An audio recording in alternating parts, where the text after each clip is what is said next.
सबसे पहले मैं नेपाल के हिम श्रृंखला सगरमाथा की ऊंचाई की देश से मैं भारत के आदरणीय पावन भूमि बिहार को, संपूर्ण बिहार वासियों को हार्दिक अभिवादन करना चाहूंगा।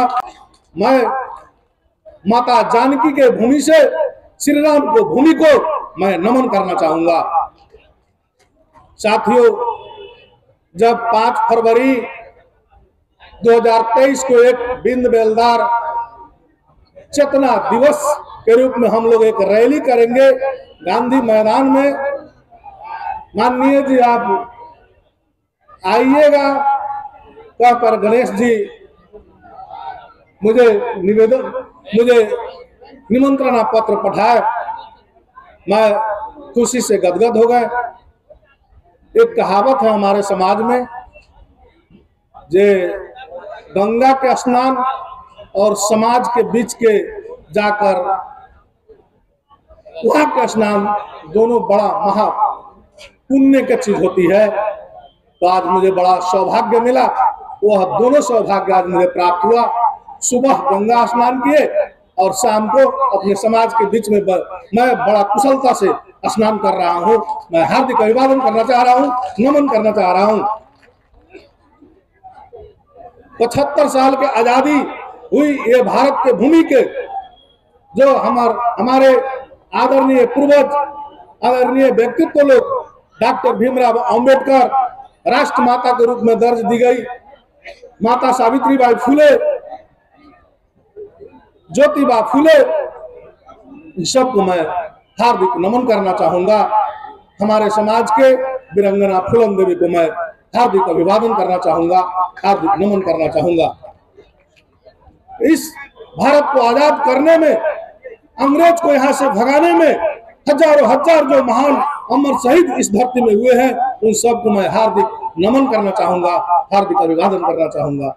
आदरणीय साथियों, हम विशुद्ध सामाजिक चेतना के लिए या बिन बेलदार चेतना दिवस के रूप में हम विशुद्ध सामाजिक संगठन के तहत हमारी समाज में हुई विकृतियां, हमारी समाज में हुई विसंगतियां को अंत और हमारी प्रगति, उन्नति और विकास के लिए, चौमुखी विकास के रास्ता खोलने के लिए हम एक बिंद बेलदार चेतना दिवस के रूप में हम मना रहे हैं, हम कर रहे हैं। वास्तव में डॉक्टर भीमराव अंबेडकर ने कहे हैं, आधी रोटी खाओ और अपने बच्चे को पढ़ाओ। नेल्सन मंडेला ने भी कहा है, जो शिक्षित है वही हर जगह पर पूजते हैं, उसी को ये दुनिया है। ज्योतिबा फुले भी शिक्षा के बड़ी क्रांति की थी। माता सावित्रीबाई फुले ने शिक्षा के बारे में ही क्रांति की। मुझे लग रहा है माननीय मंत्री ब्रजकिशोर बिंद, माननीय विधायक भरत बिंद, चाहे माननीय विधायक हीरालाल बिंद जी, चाहे हमारे गणेश जी, जगत मोहन बिंद जी, लगा तमाम वक्ता लोग सबके तर्क अंततः शिक्षा पर ही जोड़ दिया गया है, क्योंकि हमारा समाज अशिक्षित है। आज जो समाज शिक्षित है वही समाज चारों तरफ उनका ही बोलबाला है, हर जगह पर उन्हीं समाज को अगुवाई है, हर जगह पर उन्हीं समाज को चल रहा है। हमारा समाज की संख्या बहुसंख्यक होने के तादाद में बहुसंख्यक होने के बावजूद भी हम लोग बहुत पीछे है। इसलिए हमारे आदरणीय तमाम वक्तागण लोग सब जो अपील किए हैं आप सबके बीच में, मैं वही निवेदन, वही अपील, उन्हीं सबके भाषा को मैं शापट लेते हुए, उन्हीं सबके भाषा को मैंने बरकरार रखते हुए मैं नेपाल की भूमि से आप सबको निवेदन करना चाहूंगा, अपील करना चाहूंगा, आधा रोटी खाए और अपना बच्चों को पढ़ाए।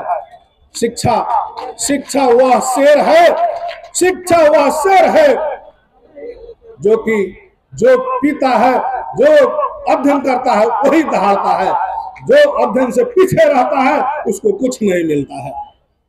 हम कहते हैं हम 8% है, हम 16% है, हम 18% है, तो हमारा शिक्षा क्या प्रतिशत है?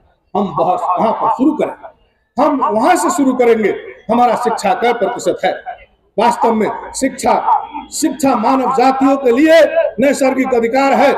राजनीति मानव जातियों के लिए नैसर्गिक अधिकार है। ये शायद मुझे लगता है दुनिया के हर देश के कानून, हर देश के विधान में मौजूदा है। मानव जाति की शिक्षा, स्वास्थ्य, सुरक्षा, रोजगार की गारंटी संविधान में एक नैसर्गिक अधिकार होती है, होगा। यहाँ के संविधान हम तो पढ़े तो नहीं है, लेकिन यहाँ के संविधान में भी शायद ये नैसर्गिक अधिकार होगा। लेकिन हमारा समाज जो उत्पीड़ित है, हमारा समाज जो पिछड़ा हुआ है, उन समाज को आगे बढ़ाने के लिए राज्य की तरफ से भी थोड़ा व्यवस्था करना पड़ेगा हमारे समाज के लिए, क्योंकि हमारा समाज दबे कुचले है, हमारा समाज पिछड़ा हुआ है।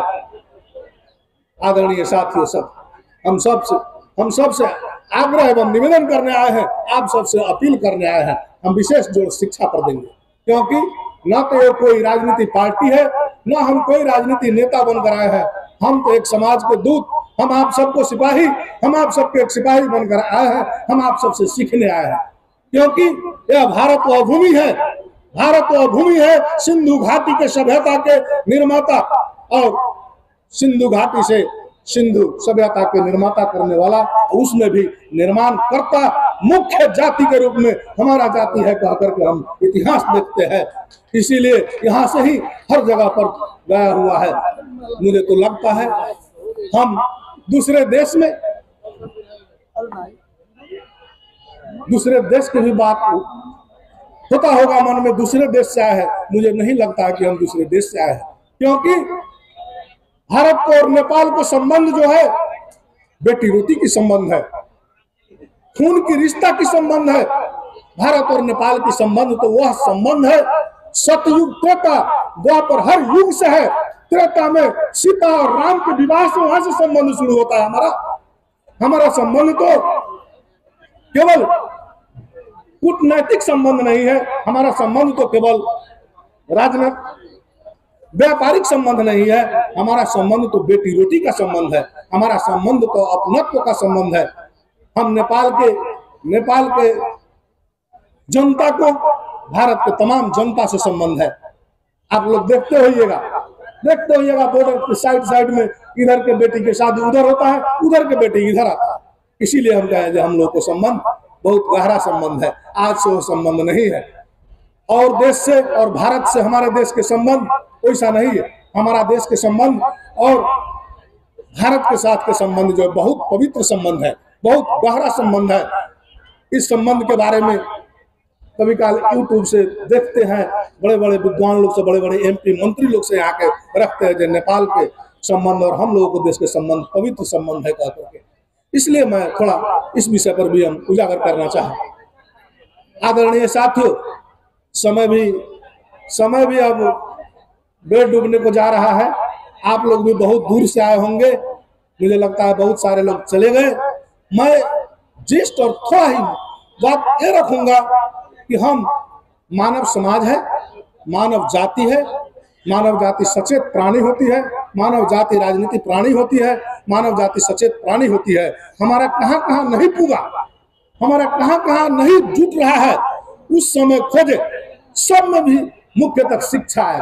इसलिए आज से ही प्रण ले, आज से ही प्रतिज्ञा करें और हम अपने बच्चे को आधा रोटी खाएंगे और अपना बच्चा को पढ़ाएंगे। और साथ साथ मैं ये निवेदन करना चाहूंगा, हम फूटे नहीं, हम बांटे नहीं, हम फूटे नहीं, हम बांटे नहीं।